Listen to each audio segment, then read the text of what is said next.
In this video, I'll show you how to move League of Legends to another drive. First up, close this one and make sure that it is turned off at the taskbar as well.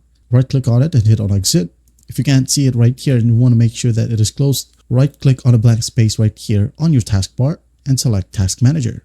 Maximize this one and make sure that Riot Games is not running right here in the background.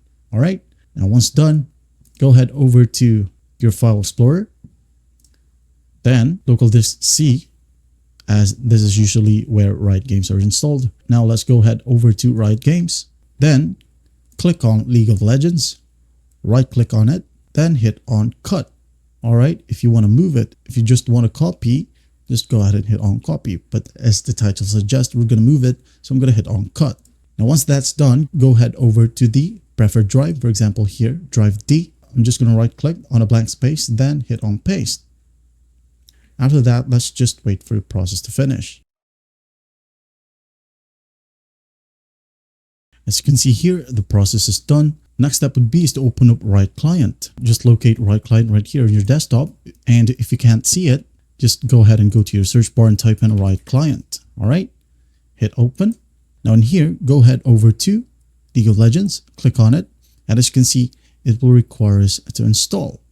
And what we're going to do here is just basically click on install. All right, click on it. Now, as you can see here, there'll be a pop-up.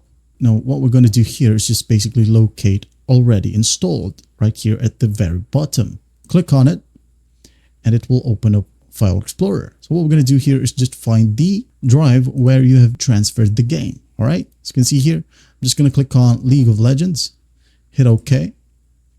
And as you can see here, as fast as that, you'll be able to just simply click on play and enjoy the game. All right.